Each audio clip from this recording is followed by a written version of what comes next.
দর্শক, দুটি আসনে নির্বাচন স্থগিত সম্পর্কে বিস্তারিত জানাতে নির্বাচন কমিশন কার্যালয় থেকে আমাদের সাথে যুক্ত হচ্ছেন আমাদের সহকর্মী ইউসুফ ভুইয়া। যাচ্ছি তার কাছে। ইউসুফ, আমাদেরকে জানাবেন সবশেষ কি তথ্য দিচ্ছে ইসি, আর আজ প্রার্থীদের আপিলের শেষ দিন, এ ব্যাপারে আমাদেরকে বিস্তারিত তথ্য জানাবেন।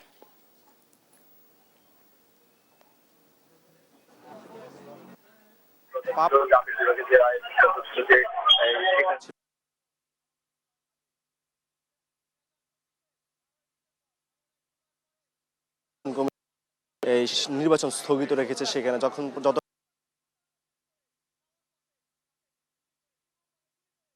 কিন্তু কিছুক্ষণ আগে কমিশনে তিনি আমাদেরকে জানিয়েছেন যে আসলে এই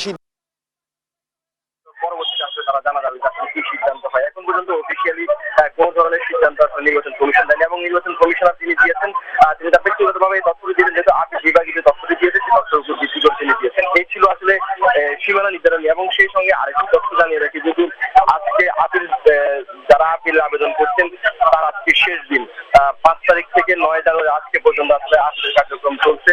এখন পর্যন্ত গতকালকে পর্যন্ত 4 দিনে 469টি আসলে আবেদন করেছে।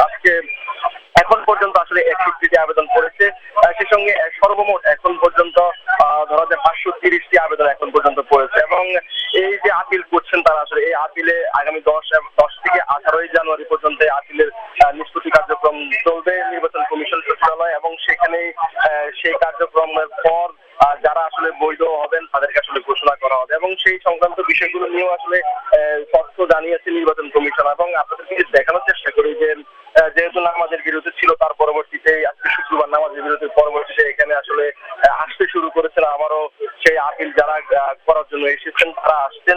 এবং সেই সঙ্গে তারা তাদের অনেক প্রার্থীর সঙ্গে আমরা কথা বলেছি, তারা বলেছেন আসলে তাদের সঙ্গে অনেকের সঙ্গে আসলে বৈষম্যমূলক আচরণও করা হয়েছে। তারা বলছেন যে 10 থেকে 18 জানুয়ারি যে আপিলের কার্যক্রম, নিষ্পত্তির যে কার্যক্রম, সেই নিষ্পত্তির সময় আসলে যাচাই বাছাই প্রক্রিয়ার পরবর্তীতে তারা তাদের যেই মনোনয়ন বৈধতা, সেই বৈধতা তারা ফিরে পাবেন, তারা সেই আশ্বস্ততা তারা করেছেন। এবং আজ বিকাল 5টা পর্যন্ত কিন্তু এই আপিলের কার্যক্রম চলবে এবং পরবর্তী এই যে 10টি বুথের মাধ্যমে এবং গত 4 দিনে বলছিলাম যে 469টি আপিলের আবেদন করেছে এবং আজকে এই পর্যন্ত 61টি আবেদন করেছে।